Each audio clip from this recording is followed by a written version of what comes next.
just lit this town like a fire in a blaze, gotta burn it down. Alright, here we are, folks. Can't be afraid to leave this out. We got this far, don't know how. I see danger in us. They know we'll burn down the night. Coming just like the sunrise. You know that we gonna light it up. Tonight, we gonna light it up. Tonight, we gonna light it up. Just like the sunrise, we gonna light it up.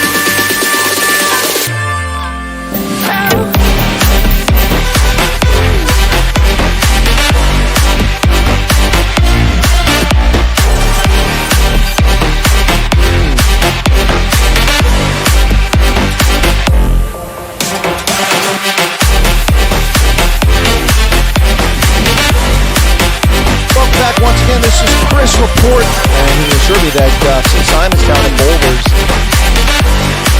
folks, this is Chris Wyatt reporting from South Africa.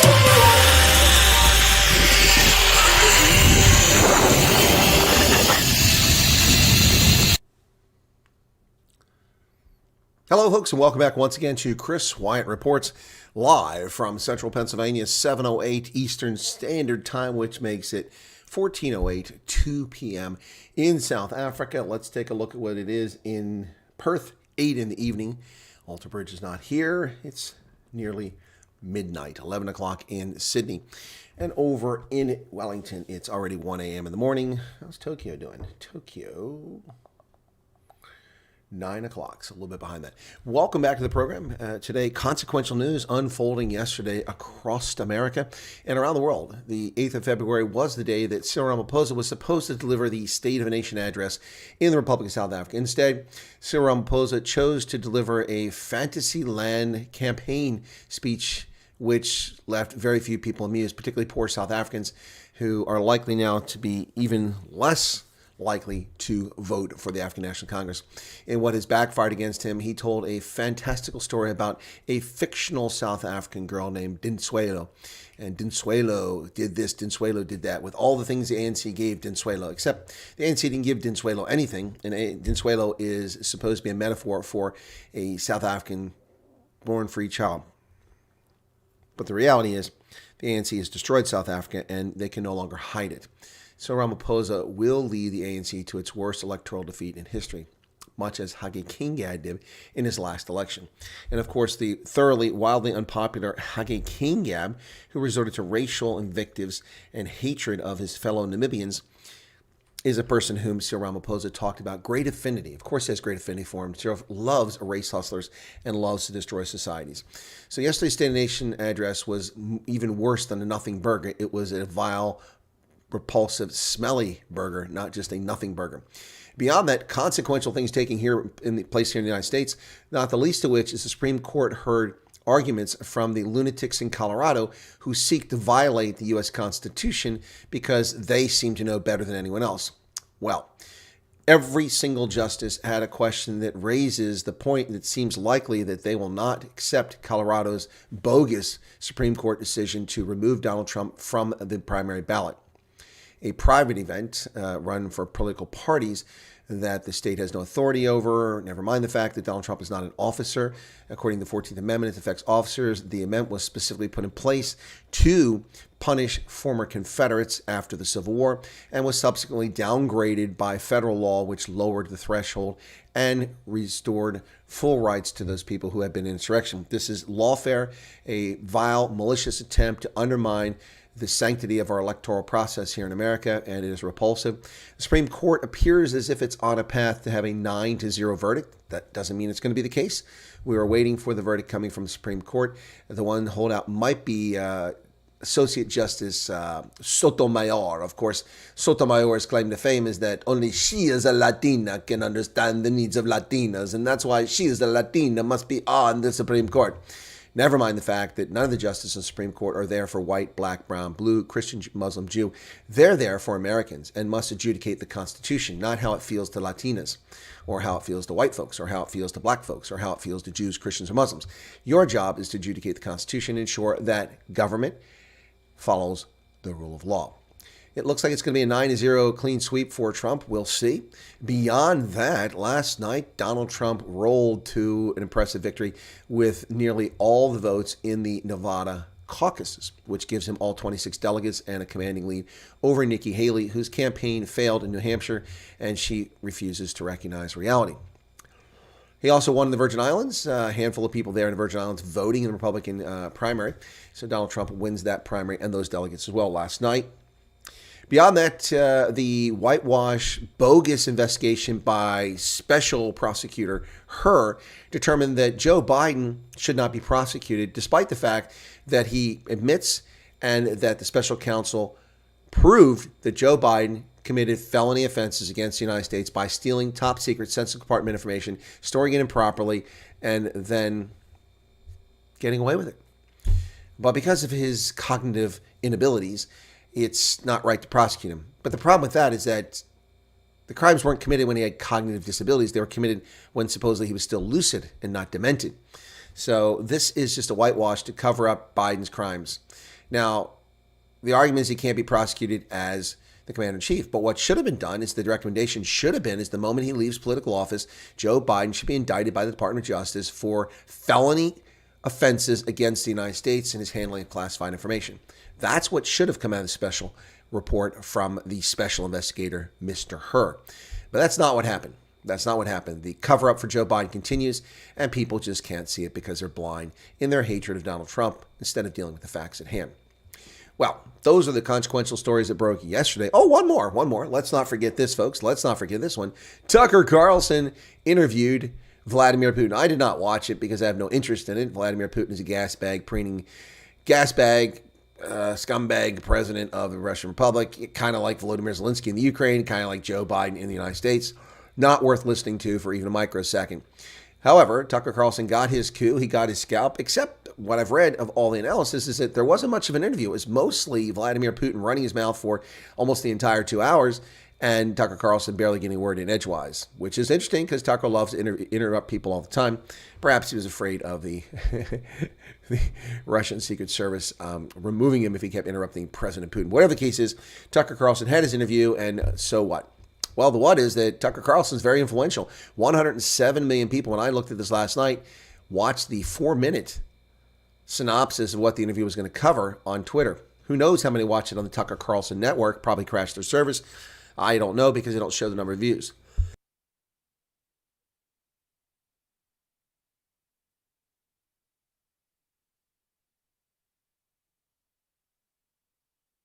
Apologies for that. Well, welcome to the program, folks. It is Friday, the 9th of February, 2024. We started the program off with Giselle singing Bonjour. Yep, there you go. That was yesterday. That was at the start of this program. So let's go ahead and get into who's here, and then we'll get to the news. Lots of news to cover. Dylan Combrick, as always, welcome. Dylan, yep, before the hour started. Paulie's here, tuning in while ironing your uniform. Okay. Radine, in from Italy, salve. How did you see the Putin interview? I didn't watch it. Or did I watch it? No, I haven't seen it. Christine says, good afternoon. Teresa's here. Daniel Hook. Sue Walsh says, good day. Welcome to you, Sue. Anna Marino, welcome to you. George Steinberg. Hi, all had 30 millimeters of rain. That's a lot of rain, George. That's a lot of rain. What did Dylan say? Reporting while has no power. Yep. Chris says, Stay Nation was purely one lie after another, and sadly, many of those that see it in the Northern Hemisphere will believe the criminal in charge wasn't even a smelly burger. It was a big ball of crap. There you go. Now, Lady Pandor is outraged by Germany serving a South African social commentator summons over her stance in the Middle East conflict. That's funny. That's funny. Be honest, Putin is way smarter than brain dead Biden and seemingly more of a patriot. I won't dispute that. I'm just saying that he's not worth listening to. Neither is Biden, and neither is Volodymyr Zelensky. 93 million views so far on Tucker's Twitter account. Is that interview now posted on Tucker's Twitter account? Because it wasn't when I was there last night. The only thing there was the 4-minute introduction to it. The interview is 2 hours long. Yeah, I suspect it'll get a lot of views. I'd love to know what the viewership was when he put it exclusively on the Tucker Carlson network, but that information not available. Yes, on his account. All right, cool. So it's on Twitter if you want to go watch it. I guess he kept it for a short time available. It wasn't even charged on the Tucker Carlson network. I guess they just put it there to draw people over to the network so they find it. Paulie says, watch it. It's worth the watch. Okay, Paulie. When I find some time, I'll try to watch it then. Thank you for that recommendation. I've never heard anything Vladimir Putin said is ever worth a moment of my time, but I'll take your word and we'll check it out. Crews from the Eastern Cape have appeared in the Western Cape in the Central Crew to help restore power after those pylons were broken down. Now, remember, this is going to be over a week that people are without power, courtesy of this nonsense. Repairs to damaged power lines has left multiple Western Cape towns without power. We know this. Teams from the Eastern Cape have arrived to assist with the restoration. They expect power to only be back up fully on Thursday next week, the 15th of February. The Karoo towns of Sutherland, Roggenfeld, Langsberg, Ladysmith, New Gamke, Swartberg, Merveville, Matkiesfontein, Prince Albert, Fraserburg, and surrounding areas remain without electricity after a storm knocked down 7 pylons on Saturday. Eskom says that the current work in progress involves excavating, assembling, and dressing the structures and the removal of existing collapsed structures, not to mention reconnecting the power lines once you've got the structures up. Well, here's some feedback from the State of the Nation address from yesterday in South Africa. This first one coming from Peter du Toit, a writer for News 24. President Ramaphosa has precious little to work with in his State of the Nation address. He did, however, praise his government's commitment to rebuild what they destroyed. I like that. I like that because it's true. Empty promises, as usual, says Inkatha Freedom Party leader Valenkosini Hlabisa. He summed up Ramaphosa's speech. Yep. The State of the Nation address was not inspiring at all because it was claiming empty victories, said Hlabisa. Yeah, Ramaphosa delivers an emotional speech at Drama-Free Sona. Really? It wasn't emotional. Freedom Front Plus leader Peter Groenewald doesn't think Ramaphosa painted an accurate picture of the country. Groenewald said, in fact, it's quite clear that he's living in a dream world. Agreed, 100%. African Transformation Movement leader Zungulu said Ramaphosa conveniently tried to make comparisons to 1994. He said Ramaphosa should have compared things now and with when he started, but he can't do that because all the indicators show that he failed. Spot on, ATM. Spot on. Good Secretary General and Member of Parliament Brett Herron, former DA member, said Ramaphosa tried to connect South Africans to the nostalgia for 1994. He said there's no denying there's been progress since then. There are still too many people not enjoying the fruits of democracy. Okay. Crippling power cuts could soon be a thing of the past, said Ramaphosa. He delivered a State of the Nation address before the nation heads to the polls. These are phenomenal developments that are driving the restructuring of our electricity sector in line with what many other economies have done to increase competitiveness and bring down prices. Through all of these actions, we are confident the worst is behind us. The end of load shedding is fully within reach. And that should be the phrase that's quoted on billboards from IFP, from the DA, from the Freedom Front Plus, all over the country, plastered everywhere with ANC colors, and then show pictures of houses without lights, children studying by candlelight, as you go forward in this election campaign. That should be your billboard. That's all you need to do. It's all you need to do. You don't even need to put your candidates out there. Don't mention John Steenhuisen or Chris Pappas. Just say, hey, here you go. Just put that out there as a billboard, and you will win this election. Handle it. Yeah. So there you go. There you go. State of the Nation address. Well, Ramaphosa's Dinswalo story was a lie. This is posted on the Independent Line, a paper often friendly to Cyril Ramaphosa. South Africans don't buy Cyril Ramaphosa's Dinswalo story. During his State of the Nation party campaign speech, Ramaphosa spoke of a fictional child of democracy named Dinswalo, whose life has been improved by 30 years of ANC governance. Yeah, right. But South Africans have said the State of the Nation was a slap in the face of those struggling citizens who face multiple difficulties in finishing school, finding jobs, accessing opportunities, starting business, accessing healthcare, and achieving financial stability. Wow. Wow. With the income she earned, she was able to save to okay. Let's read what Ramaphosa had to say. Well, I'm not going to read all of it. He says, "I am Dinswalo." Okay, so now this is a response. This is from Pindile Kunene, who said, "I am Dinswalo, even though I was born 8 years before democracy. The ANC strides are undeniable, but I also know that disastrous neoliberal policies, corruption, and rent-seeking have squandered our liberation." Yeah, there you go. Tonight, Dinswalo couldn't watch because of load shedding. Oh my goodness, he's getting roasted on Twitter.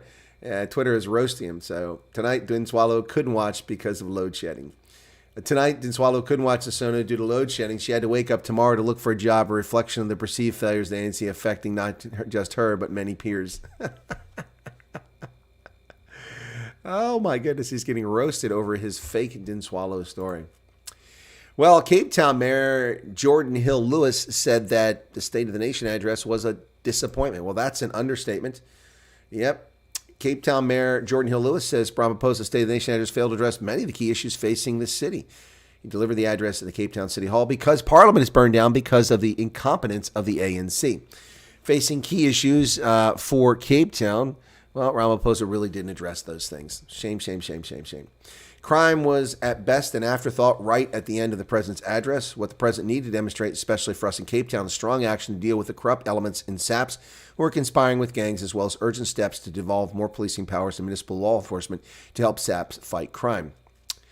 During the State of the Nation address, he said the government strengthened the ranks of police through recruitment of 20,000 officers the past years and another 10,000 in the years to come. What he did mention is how many police officers have died, been arrested, dismissed from the force, or have retired or simply left the force in that time. Was it a net gain of 20,000? Highly unlikely. Highly unlikely. Yeah, that's the true story. It needs to be talked about. Well, the Times Live is also roasting Cyril Ramaphosa over his Dinswalo story. And this op-ed from Sizanda Mbolekwa says that Dinswalo deserves better. Party slam Ramaphosa's State of the Nation address. Well, that's less an op-ed and more a news story here. Democratic Alliance leader John Steenhuisen said the president made glaring omissions in the ANC created struggles that many in her generation now face. In South Africa today, there's a 70% chance that Dinswalo will be unemployed. There is a 50% chance that she is one of the 30 million South Africans living below the poverty line. That number is demonstrably higher. That's also low. John Steenhuisen's number is a bit low. Demonstrably higher than the National Party.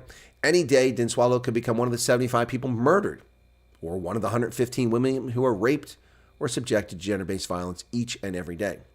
Should she get sick, Dinswalo may die in a state hospital that has no electricity due to load shedding. And when she opens her taps, there's no longer any water coming out. The fact is that Dinswalo's hopes and dreams as a child of democracy have been stolen by the ANC. Now, one of the most hilarious moments in the entire speech is Cyril Ramaphosa simply think it was funny when he told this farcical story about the people who were killed going to the ANC's big birthday celebration when it suddenly had money in Nelspruit just a few weeks ago to celebrate the 112th anniversary of the African National Congress. Cyril Ramaphosa said that, we went to the hospital and all of the people in the state hospital, we asked if they wanted to go to a private hospital. And they said, no, we are getting taken care of here. Why would the president of the country go to a hospital to visit people who were coming to a political rally to ask them the question, would you like to go to a private hospital? Were you going to pay for it, Cyril? That's a nonsensical, bogus statement. The guy is got a nose longer than Pinocchio. Unbelievable. Thomas Massey, the parliament burnt down. Who burnt it down? Well, they claim a homeless man burnt it down, but the point is that the ANC's guards were not visible. They were not present. The cameras, the CCTV was not monitored by anyone. The man was in the parliament building for 12 hours, walking around, placing things to start a fire, pouring fuel all over the place, exits the building, comes back in the building. The ANC allowed the building to be torched. The damage was impressive. I've been there. I've seen it. No work has been done to restore the parliament to its original state. This is what happens when communist-run countries, they live off of the building and the infrastructure built by previous governments and regimes, and they destroy it because their systems of governance do not work. Yeah. Yep. IFP President Velenkosi Labisa, also a guest on this program, said the address fell flat and was not inspiring as it was a repetition of what had been said over the past 5 years. In its entirety, it was an admission of failure. Agreed. At some stage, the president himself gave up what he saw, the whole house laughing to show what he was saying was not true, particularly around the potholes and roads he claimed were being fixed. It's a joke. We all know the potholes are a common problem in our country. He spoke of state capture, that they were doing all they can to deal with it, but we have not seen a single senior leader in the ANC implicated, being taken to task. He avoided Pala completely. Exactly. I mean, the whole thing is farcical. It's like he was living in a different universe. So Ramaphosa gets up there and makes these ludicrous statements about people saying that they didn't want private care after he visited them, talking about how the ANC is prosecuting criminals. They're not prosecuting anybody, particularly ANC members. We have prosecuted 200 people for state capture. Well, really, what about all the PPE theft? What about digital vibes? What about the Vrede dairy scandal? What about the asbestos tender in the Free State? What about Zandile Gumeda's 168 charges of corruption?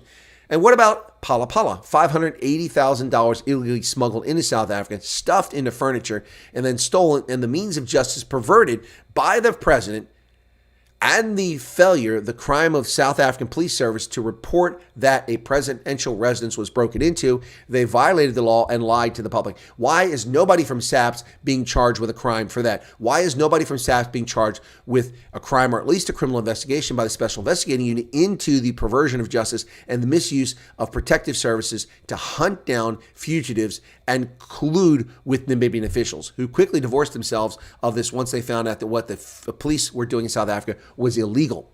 Yeah, what about that, Cyril Ramaphosa? No discussion of that. Who is this Sudanese businessman? And why are the Ankole cattle still at your Pala Pala game ranch? Where is the Sudanese businessman's game ranch at? Or did he simply offer to buy them and leave them in South Africa and you would take care of them? You never even made that. These are such stupid criminals. They can't even make up good stories. I mean, if you're going to lie about Pala Pala, what you should have said is that, well, he filled the form out, but it wasn't processed. Okay, that seems plausible. It's probably a lie, but it's plausible. And as far as the cattle, no, he was never going to take them. No. He wanted to own one of the premier breeds of cattle. He fancied himself as, a modern tycoon, which he is a wealthy man from Sudan. So he came here and I said, you should have some of these Angola cattle. Why don't you buy a few from me? And he offered to pay $580,000 for top quality Angola breeding stock. And part of that $580,000 was a holding fee. So we would keep them here. We would feed them and take care of them. But he could say he owned the cattle. Really? But they can't even lie successfully. I mean, their lies don't even make sense. Wow. United Democratic Movement Deputy President Nwanka, whom I've also interviewed on this program, said this was a failed campaign speech that was indicative of the ANC's post-election fate. We're glad it was his last one. This was a campaign speech that went completely wrong. Firstly, it was extremely long. Yeah, no kidding, an hour and 45 minutes, to put it mildly. It was idea-rich but lacked coherence and detail. He speaks of random bridges and random infrastructure that's going to be built, but doesn't tell us how and where the money's coming from, considering that we are broke. He doesn't even frame it in a way that one would understand that this is part of a growth strategy of some kind and how the nuts and bolts of strategy can be put together. No, he just threw out this idea, that program, we're going to do this, we're going to do this. None of it made sense. There's no money for any of it. The ANC is crowing about success, about things being added to the power sector, all of which are being done by the private sector, despite the intransigence of the African National Congress and its roadblocks it puts in the place of enterprise. Yeah. Rise Mzansi leader Songezo Ziba criticized it from failing to rise to the occasion and address issues facing the current South African reality. He failed by not speaking to the issues that face people today and the kind of future they deserve. Instead, South Africa is subject to a lesson in history, which we know very well. According to the outgoing president, all the country's problems are due to external factors rather than the political negligence of the ANC. Ramaphosa is equally responsible for the dire state of this country because of his proximity to former President Jacob Zuma and his lieutenants, and during his 6 wasted years as the occupant of the West Wing of the Union buildings. 100%. This bodes very poorly for the ANC. All of these opposition parties will tell their own people. It's only the Kool-Aid drinking lunatics, like the Democrats and the Democratic Party here in America, who believe that Joe Biden is actually lucid, that Joe Biden is actually coherent, that Joe Biden is not a criminal, despite all the evidence to the contrary. The same thing in South Africa, the same thing the world over. People vote based on emotions, not based on rationality and in their best interest. And millions of South Africans will go to the poll and waste their vote this year, in a date soon to be announced, and pull a lever for a corrupt, failing party that has used the excuse of racism, has used the excuse of the global financial meltdown, used the excuse of the Russian invasion, used the excuse of the corona pandemic. All of these excuses, including poor old Jan van Riebeck, blaming Jan for the ANC's corruption and its failures. Jan did not steal money from the asbestos tender deal. Jan did not destroy the Vrede dairy farm. Jan and apartheid had nothing to do with Zandile Gumeda's rapacious actions in Durban. Apartheid is not responsible for the actions of Dr. William Kesey in Digital Vibes, enriching his family criminally, according to the Special Investigating Unit. Jan van Riebeck, apartheid state capture, none of those have anything to do with the failures of Cyril Ramaphosa. He took over the country at a nadir and had an opportunity to rise. Remember Cyril Ramaphosa's grand conference? We are inviting foreign direct investment to come to South Africa. This is a place ripe for your investment. He promised $100 billion of foreign direct investment in 3 years. That was 5 years ago. And South Africa has seen a net outflow of $63.62 billion, $1 trillion in foreign direct investment in the past 6 years since this clown took over. Yeah, okay, so nothing delivered, all lies, all fiction. And then tells a fantastical story about Dinsuelo, a fictional young lady who profited from the ANC success, which is impossible to do since it's had no success in any venture it has been involved in whatsoever, except embarrassing the world with this ludicrous lawsuit to distract South Africans over Palestine. Yep. Well, the Democratic Alliance and the Inkatha Freedom Party, according to Helen Zille and polls, are polling above 50% in KwaZulu-Natal. The EFF, of course, is going to make a push to get votes in KwaZulu-Natal, but it is the DA and the IFP in particular who are doing well, according to polls. Helen Zille says no guarantee will win, but there is a possibility that the ANC will lose KZN. I am saying flat out that the ANC is likely to lose the KwaZulu-Natal province, a majority at least. They will drop below 40% in KZN. No doubt in my mind that's going to happen. As long as it's a free and fair election, that will be the outcome. The DA set its sights on Gauteng and KZN as polls indicate ANC support will dip below 50% in both provinces. DA Federal Chairperson Helen Zille told South Africans living abroad that polls over the past 6 weeks where support for the IFP and DAs combined put the two parties above 50%. The DA set its sights on gaining control of Gauteng and KwaZulu-Natal in the upcoming general elections and has reminded South Africans living abroad that every vote counts. The party wants the government to increase the number of voting centers for South African expats. It was an online event. She told attendees from Australia and New Zealand that recent polls indicated a DA-led coalition was on the cards for Gauteng. Let me be frank. I think it's a long shot that we're going to be able to govern in South Africa. It's not impossible, but I think it's a long shot. She said the DA would definitely be able to govern Gauteng and possibly even KZN with help from other parties. Yep. Well, the ANC is on life support and barely. Well, Moses Madiba Stadium has been given the green light for two big manifesto launches. The first, of course, will be the Economic Freedom Fighters, the White Elephant 2010 FIFA World Cup disastrous stadium. Moses Madiba, which sits opposite of Kings Park, which actually makes money from rugby. Moses Madiba Stadium will host the EFF in KZN. eThekwini Municipality says the stadium has been given the green light for EFF to paint it red for the launch of their election manifesto this Saturday, tomorrow. There were threats to target the gathering after comments by outspoken former SABC radio personality Mchunu. Last month, Mchunu called EFF leader Julius Malema a political devil and warned him not to set foot in the stadium. The stadium has a busy schedule ahead as the ANC will launch its election manifesto on February 24th, and the IFP will do the same on March 10th. I'm very sorry. Do 3 weeks and 2 events constitute a busy schedule? Apparently they do for the Times Live. That is not a busy schedule. An East London attorney has been shot multiple times in what appears to be either a robbery or assassination attempt. Two sources on the scene, including a neighboring businessman, confirmed the attack and the identity of the attorney. The wounded man was rushed to Royal Buffalo Specialist Hospital. An insider's knowledge of his admission described his condition as stable. The attorney is said to have sustained 7 or 8 bullet wounds, with one wound to his abdomen described as serious. The shooters were believed to have walked up Bell Road while the senior attorney walked from his Isuzu Baki towards the front door of the office. Officials on the scene were heard saying 10 bullets were discharged during the attack. The assailants are believed to have taken the lawyer's briefcase, and there's no further information at this hour. The lawless Wild West of South Africa, where nobody is safe. Caster Semenya, the testosterone-heavy female athlete from South Africa, is facing another appearance before an athletic body to reinstate her privileges to compete. She appeals for funding in the case with the European Court of Human Rights. Double Olympic champion Caster Semenya on Friday appealed for help funding her legal battle against regulations requiring female athletes with high testosterone, giving them a massive advantage against other females, to take medication as she prepares for a May hearing at the European Court of Human Rights. The 33-year-old Southern African athlete won a long legal battle last July against Switzerland at the Strasbourg-based International Court, where it was ruled she was the victim of discrimination. But now they need money. We lack funds. We have a lot of experts that come in with what they need to pay. Anything you may contribute, it makes a huge difference. She has refused to take testosterone drugs, despite the differences in sexual development that she has. She won Olympic gold in 2012 at London and at Rio in 2016, collected world titles in 2009, 2011, 2017. But World Athletics introduced the DSD regulations to create a level playing field for women who do not have the advantage of overly high levels of testosterone, unnaturally high levels in their body. A gay man has been murdered in what is believed to be a homophobic murder. A gay man's murder sends shockwaves through Cape Town's queer community.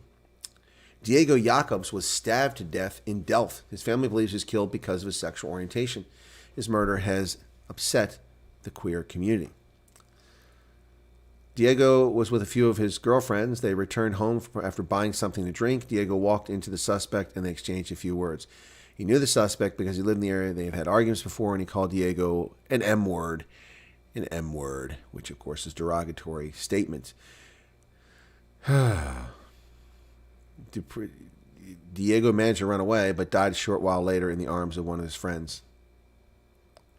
To have been brutally murdered at such a young age is truly devastating. Pride not only celebrates our victories, but also political protests for equality and justice. Well, your protest for justice aside, the murder of a person who's committed no offense is unwarranted, regardless of their sexual orientation. Well, Nigerians are taunting South Africans today after Bafana Bafana failed to defeat the Super Eagles. The Nigerian national soccer team defeated Bafana Bafana, not a surprise, but it's surprising how close it was. And now they're taunting them by pouring water over themselves, of course, mocking Tyla's song. Wow. Look at that. Oh, my goodness. A video of Nigerians celebrating their football team's victory over South Africa in the Africa Cup of Nations has gone viral. In the clip, Super Eagles fans taunt their rivals by pouring liquid over their bodies while singing the hit Water by South African singer Tyla.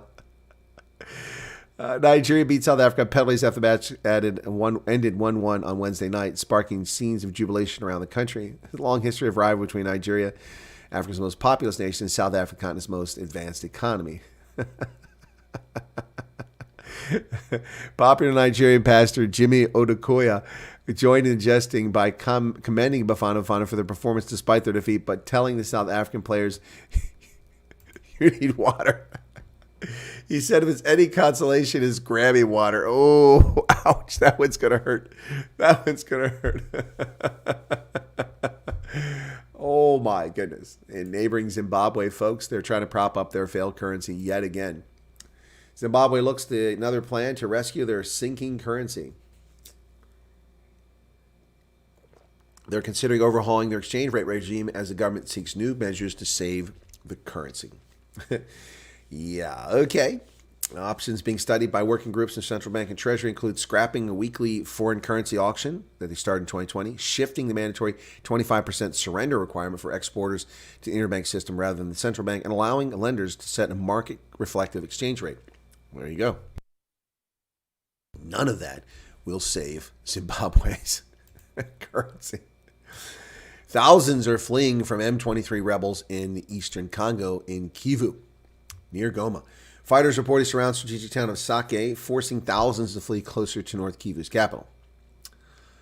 Fighters reportedly surround the strategic town of Sake Wednesday. A crucial step to consolidate the position before reaching Goma, the capital of North Kivu. The Congolese Army, Nine Nations Peacekeepers, has been struggling to contain M23's advance, and as fighting continues, thousands of those who fled Sake have arrived in Bulengo, about 10 kilometers west of Goma. Thousands are on the road right now, trying to escape the violence and get to Goma, said Al Jazeera's Alan Ayukani, reporting from Bulengo. Been fighting for a week now, but this morning rebels have tried to take over the main city. Well, the decades-long Congo war continues.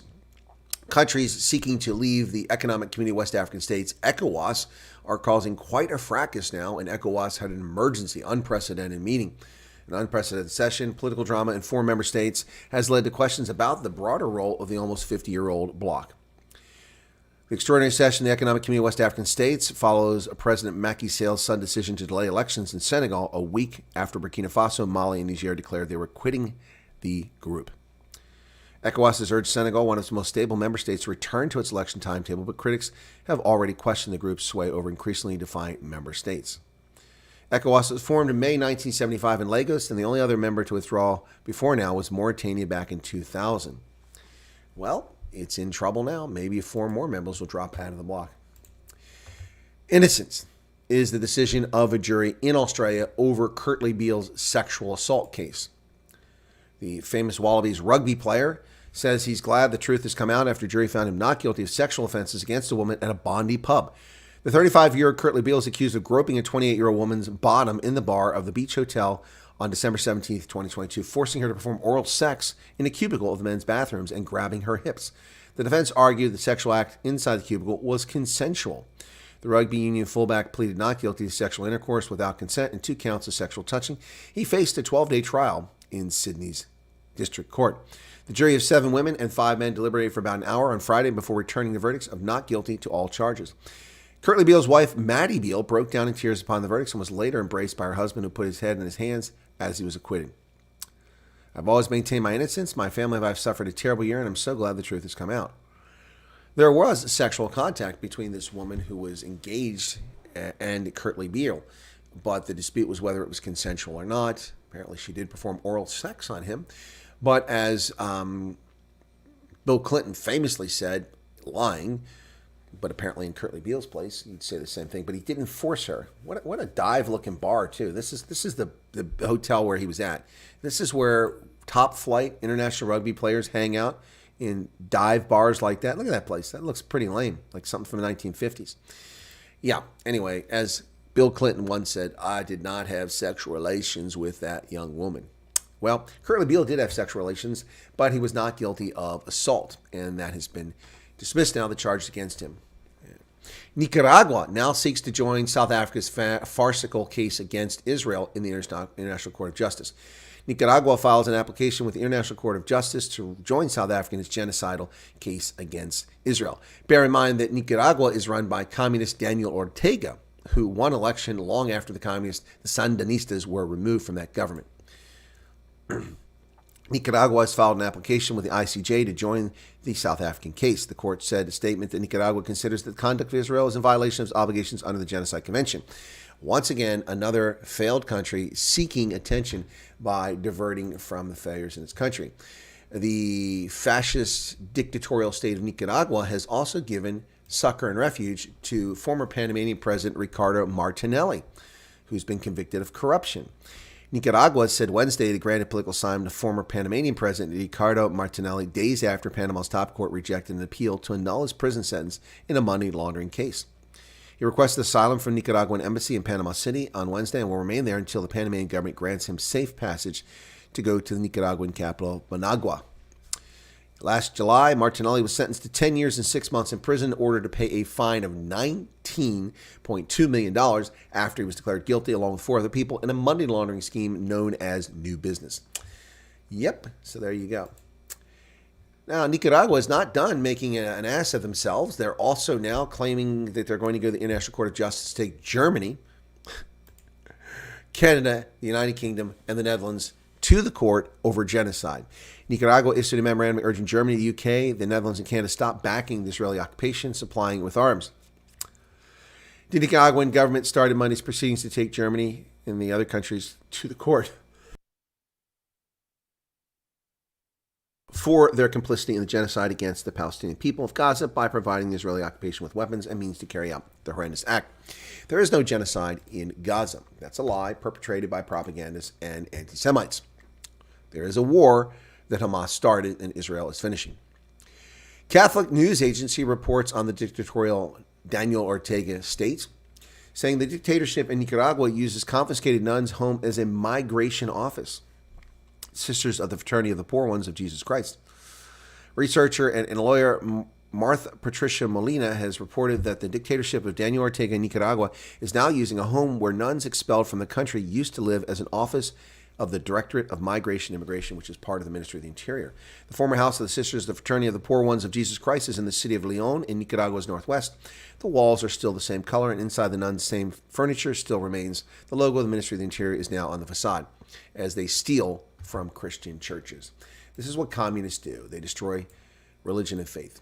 Well, Brazil's police have seized Bolsonaro's passport in yet another effort to destroy a political opponent by the convicted felon who now sits in the executive office of Brazil. Police seized document and arrest several allies of the former right leader in a coup attempt investigation. Police have confiscated former Brazilian President Jair Bolsonaro's passport and accused him of editing a draft decree to overturn election results, pressuring military chiefs to join a coup attempt and plotting to jail a Supreme Court justice. Thursday's operation included search warrants against 4 ex-ministers and the arrest of several former aides. Bolsonaro's inner circle is under investigation for allegedly plotting military coup after his loss to the convicted felon Lula in 2022. Former leader, a far-right populist, often likened to former President Donald Trump, was at his beach home in Rio de Janeiro when the state police arrived early on Thursday demanding his passport. Well, this once again is what communists do. They oppress their opponents. It's not enough that he won an election that was questionable. Lula now seeks to destroy his opponents and go after people who are law-abiding citizens with no evidence whatsoever. Former Fox News host Tucker Carlson interviewed Russian President Vladimir Putin. Putin delivered many familiar talking points, was rarely challenged by Carlson during the interview, his first with a Western-based media figure since Russia invaded in 2022. This is an unusually neutral headline from NBC News. I'm shocked that they actually are pretty neutral here. Tucker Carlson had a more than 2-hour interview with Vladimir Putin that was released online yesterday. Putin told Carlson that Russia has not achieved its war aims in the widely condemned invasion of Ukraine. He began the interview with a 20-minute-long, mostly uninterrupted speech about history that included the days of Catherine the Great, the Empress of Russia, from 1762 to 1796. At one point, Carlson flattered Putin said it was not boring, but I just don't know how it's relevant. Yeah, it's not relevant. It's not relevant. It has nothing to do with why he invaded Ukraine. Vladimir Putin claims that Bill Clinton promised that Russia could join NATO, and I recall a discussion of this topic. I don't know if it was Clinton who promised it, but it was certainly something that was being debated in academic circles at the time. Russian President Vladimir Putin said President Clinton told him he thought that Russia had a shot to be welcomed in NATO, but later told Putin that it wasn't going to happen. In a sit-down interview with Tucker Carlson, he revealed this yesterday. At a meeting here in the Kremlin with the outgoing President Bill Clinton, right here in the next room, I asked him, Bill, do you think if Russia asked to join NATO, do you think it can happen? He said, it's interesting. I think so. But in the evening when we met for dinner, I've talked to my team. No, it's not possible now. You can ask him. I think he'll watch our interview. He'll confirm it. He says Bill Clinton will confirm it. I don't know if Bill Clinton will confirm it. Finnair is fat-shaming its customers. Yeah, well, that's what the left will say. Finnair will now begin weighing certain flyers. Airline Finnair will start weighing some passengers along with their baggage. The process is part of the airline's routine 5-year update to its average weights measurement to ensure all planes take off safely. The process is anonymous. Only the ages, genders, and travel class of people will be recorded in the database. We do not ask the name or booking number. Only the customer service agent working at the measuring point can see the total weight. So you can participate in the study with peace of mind. Finnair. It's like Southwest charging obese people for 2 seats. Only fair. They're occupying 2 seats. Well, this property scandal of Cigna is a shocking development. It shows you just how gullible rich people can be. The spectacular crash of a $30 billion property empire, despite a criminal conviction, Rene Banco tapped into family dynasties and sovereign wealth funds to raise billions for Cigna and get a stake in the Chrysler building. He was a high school dropout and convicted criminal, but by 2018, he was the pinnacle of global real estate. His company, Cigna Holding, launched a glassy J-shaped skyscraper on the banks of the Elbe River in Hamburg. The design of the 800-foot tower resembled a chart of growing exponential growth. Yeah. So Hamburg's mayor, the future chancellor Olaf Scholz, said Cigna is financially strong. Like many things, Olaf Scholz was completely wrong. The sprawling $30 billion empire of trophy real estate and department stores has imploded into the biggest property bankruptcy in Europe since the global financial crisis. The mess threatens to unleash significant losses on scores of lenders and investors and freeze half-built developments in numerous city centers. Stakes in Manhattan's Chrysler Building, upscale British retailer Selfridge, and sporting goods groups in the U.S. and Europe face the block. Auctioneers are selling off Cigna's bookshelves, doormats, wine collection, and diamond-shaped award that they received. Yep. Left tallying their losses are heirs to the Tetra Pak fortune, the Peugeot family fortune, billionaire Ron Burkle, marquee sovereign wealth funds from Singapore, Saudi Arabia, United Arab Emirates, dozens of banks lent money, including Citigroup and the Swiss bank Julius Baer, whose chief executive resigned on February 1st after the bank wrote off $700 million in loans to this corrupt Ponzi scheme. Spokespeople for Citibank, Julius Baer, Peugeot, and Singapore and UAE declined to comment. Yep. Unbelievable. Suckers, these rich people. Suckers. The United States Senate has advanced a foreign aid bill which nearly doubles the amount of money we've been spending on foreign aid. Why? To feed the rapacious grifter-in-chief Volodymyr Zelensky. The Crypt Keeper himself, Chucky Schumer, straight out of a Halloween movie, U.S. Senate advanced a standalone $95 billion foreign assistance bill yesterday by a vote of 67 to 32, setting up a final vote on $60 billion in aid to Ukraine and $14 billion to Israel. After hours of negotiations, the Senate cleared the 60-vote threshold needed to advance the bill on the foreign aid package. It includes billions of dollars for assistance to countries to confront Chinese aggression as well, but virtually nothing for Africa. Chucky Schumer and these criminals are giving away $95 billion of money we do not have. So they'll print more money, undermining the value of our currency and weakening our lives.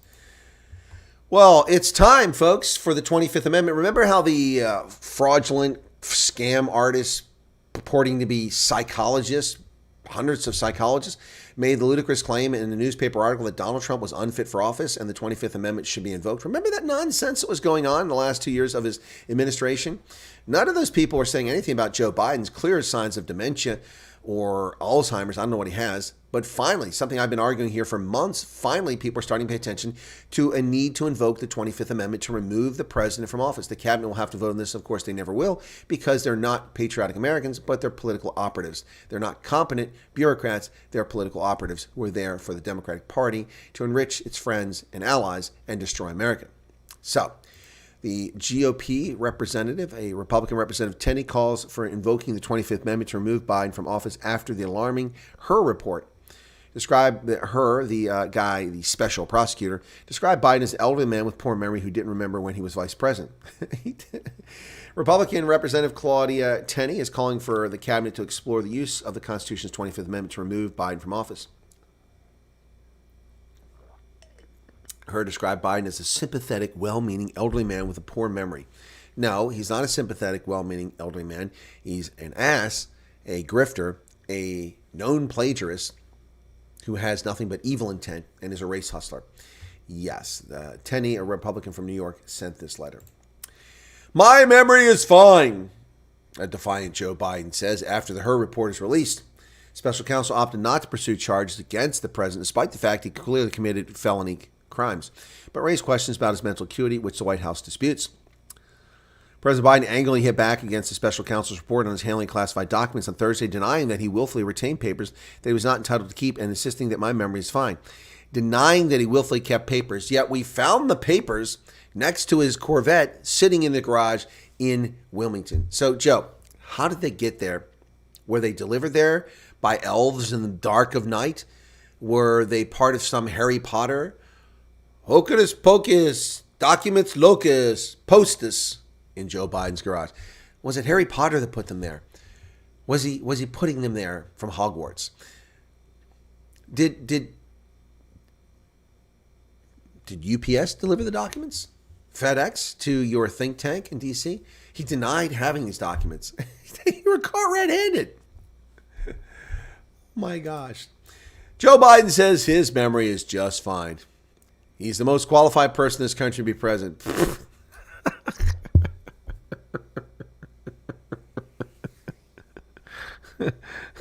The only thing Joe Biden is the most qualified person in America to be is the spokesperson for Depends Adult Diapers. Joe Biden is the best qualified person in America to be a spokesperson for Depends Nappies. That's about it, man. Give me a break. Well, Donald Trump cruises to victory in the Nevada caucus where the delegates were awarded. The only other person whose name was on the ballot was Ryan Binkley, a pastor and businessman, and Trump coasted with 99% of the vote. He's won contests in Nevada, Iowa, and New Hampshire, making him a presumptive Republican candidate in November's general election. He also won the primary Republican caucus in the Virgin Islands. His only serious challenger left in the race, former South Carolina Governor Nikki Haley, opted not to take part in this and to appear on the state's primary vote. But she lost the primary vote to none of these candidates. She had 32%. None of these candidates got over 60%. She got trounced by none of these candidates. It's pretty funny. Here are the results in Nevada's caucus right here. Donald Trump with 39,049 votes. That's 99.2% of the vote. And Ryan Binkley with just 297 votes. Now, that's with just 61% of the ballots in. Another 25,000 are expected to come in. And you can see that results have come in from almost every county in the jurisdiction. Yeah, some reason Carlson City is very slow. Only 46% of the ballots are in. Clark, 86%. Clark, of course, is where Las Vegas is at. And that's where Trump got almost all his votes, 27,042. That's where almost all votes go for any candidate. So that's the results in Nevada. And we got results for the Virgin Islands here, and the numbers are much lower than that because the population is far lower and aren't many Republicans here. In the Virgin Islands, Donald Trump gets 182 votes, which equates to 74% of the electorate. That's what 99% in. Nikki Haley got 64, and Ron DeSantis was on the ballot there, but got 0 votes. So a little over 200 votes in the Virgin Islands for Republican candidates. Donald Trump wins that race. Not very consequential. Well, as I said, in the Virgin Islands, he wins the caucus, and he is the candidate who is winning everything. Great news. We're landing in Nevada, getting ready to go to caucus. Word just came that we overwhelmingly won the Virgin Islands, all delegates with almost 75% of the vote. I've just called to thank those involved. They are celebrating and having a great time. They deserve it. This has been a very big day for your favorite president, the Republican Party, and our democracy. That's what Donald Trump had to say about his Virgin Island victory. A Tennessee man was arrested after a bizarre plan to drive to the border and shoot criminal alien invaders, something not his responsibility. The Tennessee man was arrested Monday after allegedly telling undercover FBI agents about a desire to travel to the U.S.-Mexico border to conduct acts of violence. In March of 2023, Paul Fair Sr. first talked with an undercover FBI agent on TikTok after exchanging direct messages on the app and communicating over the phone. The men and 2 other undercover FBI agents eventually met in person on April 1st. During the meeting, the complainant said Faye told the agents about his belief that the government was training to take on its citizens, and more specifically that the federal government was allowing illegal immigrants to enter. Well, that's true. Patriots are going to rise up and because we're being invaded, he said. Well, dude, that's not your responsibility. You may be angry about the criminal alien invasion of America, but it's not your place to go to the border and shoot people. That's not acceptable. Well, now the District Attorney Alvin Bragg has decided to indict the people who beat the police openly in the streets of Manhattan after they fled the jurisdiction. What do you know? Manhattan District Attorney Alvin Bragg has found religion. On Thursday, he announced that he's now secured grand jury indictments of 7 illegal migrants for the beatdown of 2 New York cops last month. Now that most of the perps have fled the state and are safely in the wind, that is, and while facing intense heat himself and renewed calls for Governor Hochul to fire him. Accompanied by Mayor Adams, the 2 men were trying to pull off a belated do-over on a case that had made New York a national embarrassment. Police initially nabbed 5 of the migrants, but Bragg let several walk without even asking for bail. One, John Boada, repaid the favor by flipping the bird at New Yorkers who were hosting him free of charge in their city. Bragg claims he couldn't ask for bail without first solidly confirming he had the right perps. That's not how it works, Alvin Bragg. That is not how it works. But a new video contradicts the police officer's statements about what happened. According to this leftist website, The City, police apparently accosted these gentlemen, grabbing one of them, but that doesn't justify beating police officers in the street. If the police grab you and harass you unjustly, it doesn't give you a right. But the video is not really going to change the story here. 2 JetBlue planes collide at Boston's Logan Airport. The planes were bound for Las Vegas and Orlando and made contact as one was entering the de-icing pad. Both aircraft were damaged. No injuries reported in this Logan Airport. JetBlue Flight 777 was entering a de-icing pad before taking off for Las Vegas when its left winglet struck the right horizontal stabilizer on the tail of JetBlue Flight 551 on an adjacent de-icing pad on its way to Orlando. The collision occurred at 6:40 a.m., and then the Federal Aviation Administration said, adding that the agencies would investigate no passengers or crew members were injured. Safety is JetBlue's priority and will work to determine how and why this incident occurred, said the company. Plane does jolt a little bit. We definitely feel the plane move. The captain comes over and the intercom says, "We felt that, just so you all know." Okay. So, presumably they deplaned and flew in a different plane.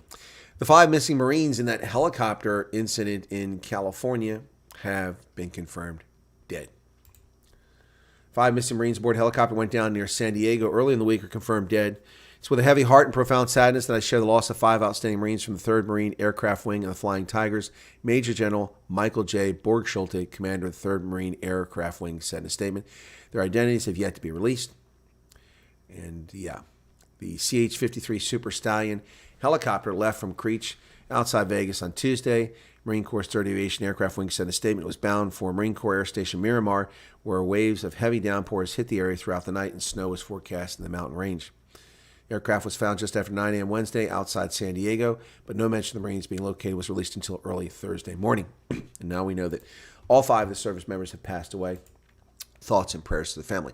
Well, Orange Man Bad himself, the Donald, the Trumpster, will be appearing just down the street from my residence at the Pennsylvania Great Outdoor Show tomorrow. And if you want to go, good luck with that, folks. I'm not even going to bother. Former President Donald Trump scheduled to speak at the Great American Outdoor Show inside Pennsylvania's Farm Show Complex on February 9th.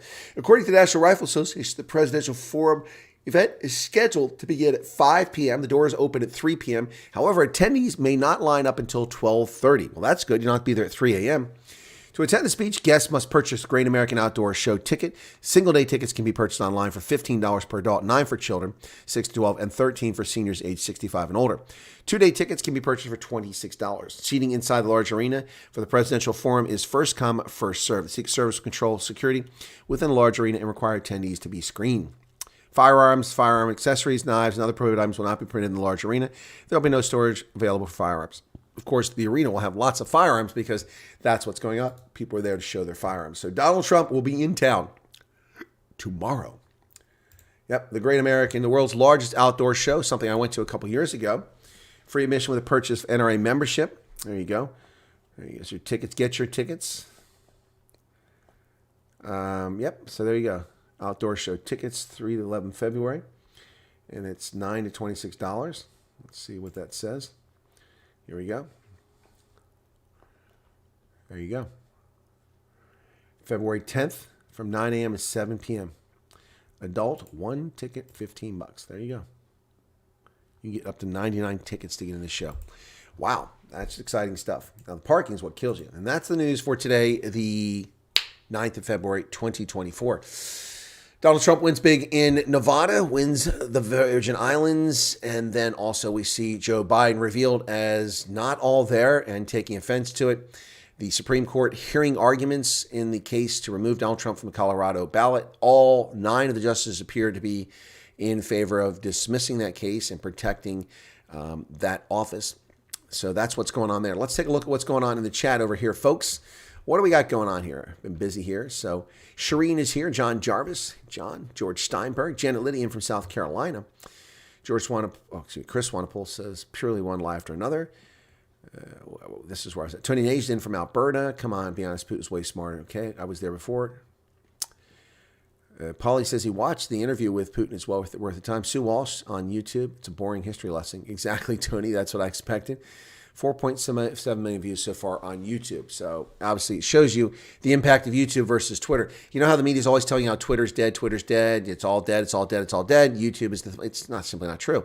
Look at how many people are watching Tucker on Twitter and how many are watching him on YouTube. Huge difference there.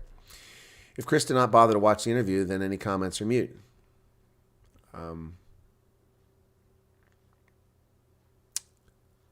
Moot, I think it's the word you're looking for, John. Moot, M-O-O-T.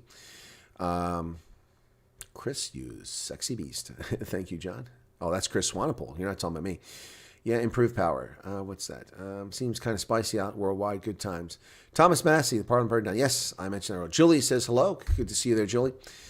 Shireen's here. Madness, sheer madness. I agree. R1, I noticed the streams are earlier recently. Yes, R1, and I've made it clear why the streams are easier. I cannot disclose, but I have said to people repeatedly that this is a short-term thing for at least until midweek next week. So I have other events going on during the day that I must deal with. In fact, one thing I had to accomplish yesterday I did not get done because Cyril Ramaphosa blathered on for hour after hour after hour, and therefore I have to make another trip up to Harrisburg today, which I should have been able to accomplish yesterday, but was unable to do because I need to get some documentation verified by notary and this, that, and the other. And by the time I got that done, after Cyril finally shut his yap, it was too late to go stand in line in a government office to get something accomplished. It took a long time. So I will hopefully be back to regular broadcasting time next week on Wednesday and for the foreseeable future. I said, look, folks, I don't really have time to do this right now. This is a huge inconvenience for me personally, a huge inconvenience for me to do this. But I feel an obligation to an audience that likes the cogent, objective, analytical analysis of news events from around the world to deliver the news when I can. So while it's inconvenient, it's not impossible. So if it's inconvenient, I'll do it. Not like I make money doing this, not like I get any fame for this, not like I get my ego stroked, but I do feel an obligation, hence the reason for doing the news. This is not the intent long term, at least not for now. But anyway, this is when we're broadcasting today, so thank you for being here. Thank you for being here. Worst state of the nation ever. Agreed. I was told yesterday there's a good chance EFF and ANC will form a coalition to win election. I think Chris suggests otherwise, but I can't remember why. Yeah, well, I did suggest otherwise. There are lots of people saying that, and there are lots of people jumping the party late. I mean, this is a conversation that I and Morning Shot have been having since 2021. The DA, some people in the DA have made this comment since 2023. And now a lot of people are running around making the comment now, 3 years too late, and jumping on the bandwagon as if they've come up with some great illuminating analysis, which they haven't. My argument is this. Sources that I know say that, now, here's the thing. Cyril Ramaphosa may become incredibly desperate. I said that's a possibility. But all things being equal, Cyril Ramaphosa detests Julius Malema and would never enter a coalition with him. I said if Cyril Ramaphosa is dumped by his party, that changes the calculation instantly, and it's very possible the EFF and the ANC would align. However, the other possibility is that the ANC will be so beaten down, if they can form a coalition to go over 50% with the EFF, they may do it. Yeah, but I think it's unlikely, as long as Cyril Ramaphosa runs that party into the ground. Hey, Ronell, how you doing? Alan Kotza, David Renke. Doesn't mean I'm right. That's my analysis based on the information I have. Yeah, Alan says not give up power. What are they doing to retain power?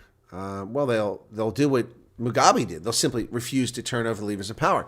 In 2008, Robert Gabriel Mugabe, despite ZANU-PF stuffing ballot boxes, murdering political opponents, and intimidating political opponents, stealing boxes of votes, stuffing boxes, despite all of that, Mugabe still lost the election to Morgan Tsvangirai.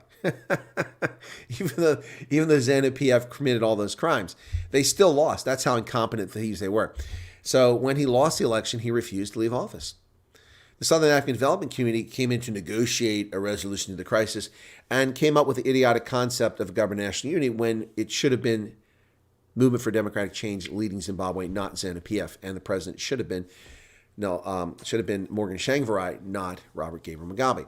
So they agreed to this. They recreated the post of prime minister, which doesn't apply in this system because the system was changed by Constitution in 1988, and Mugabe went from being prime minister to president, which he served in until his death. Until he's ousted just before his death. So they made Morgan Tsvangirai the prime minister. They gave the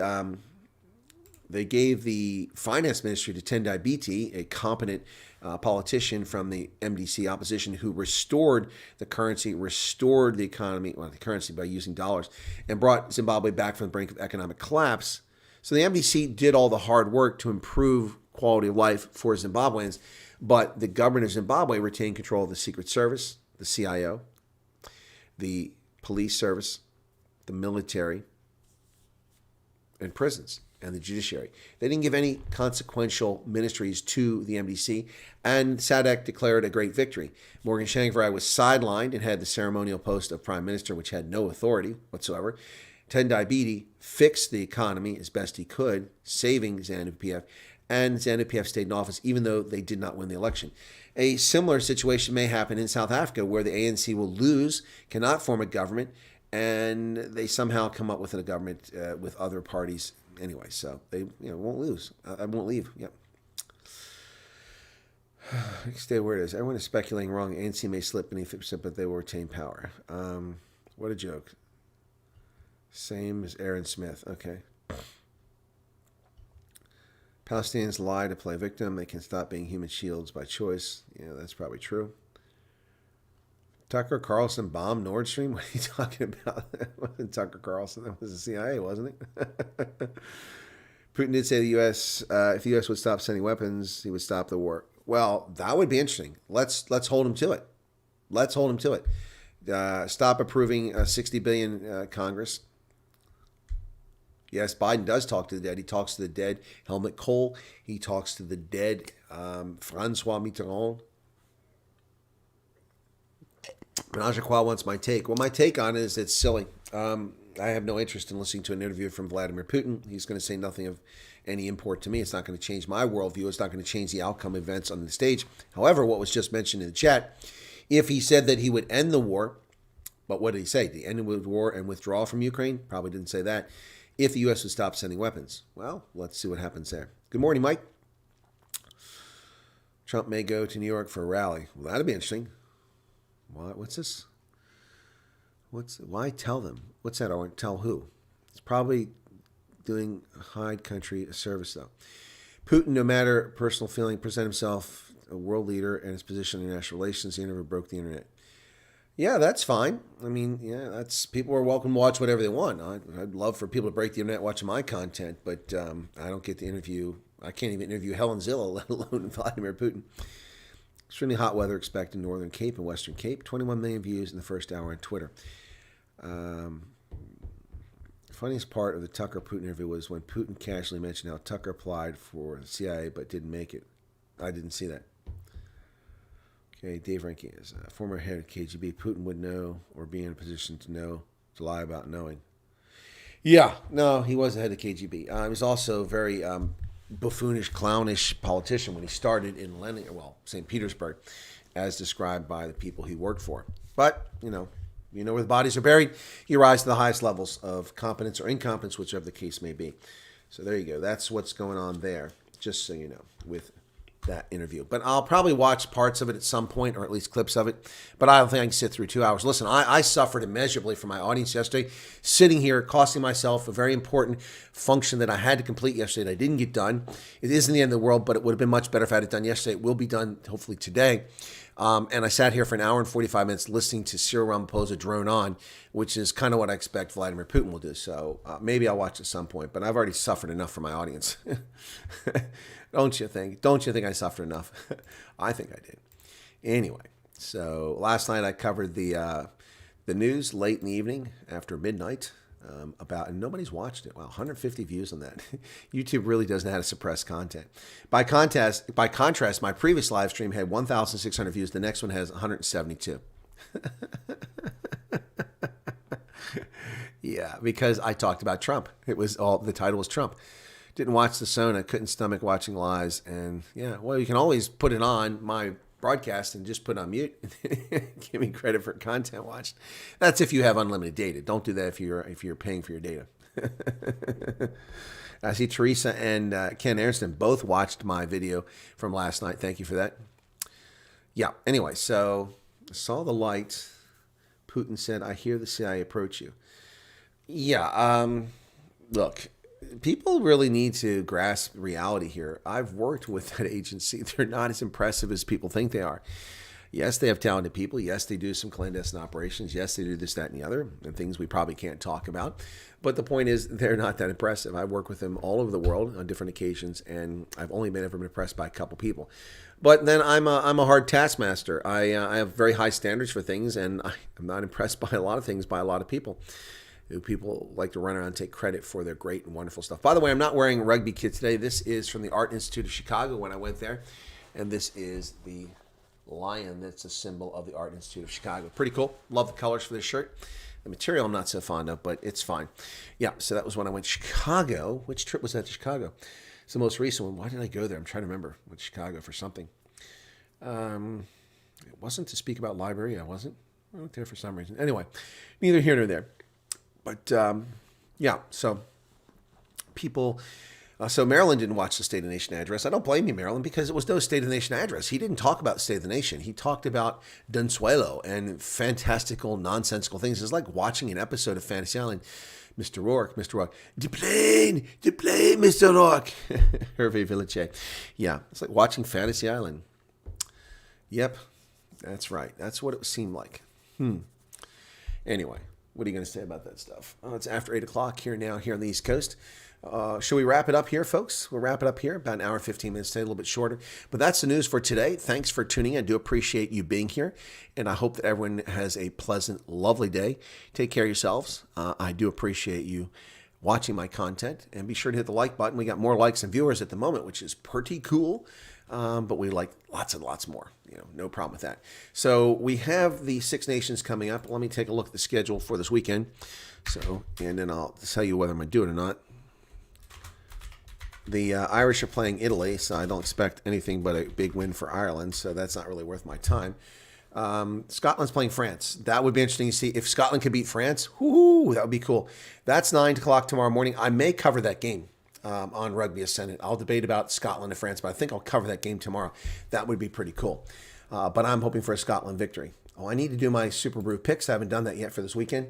And you guys are welcome. Thanks a lot, everyone. Cheers, and take care of yourself. And I'll catch you for the next broadcast and possibly right here, or excuse me, on Rugby Senate for the game tomorrow. Thanks, everybody. Have a good day. Bye-bye.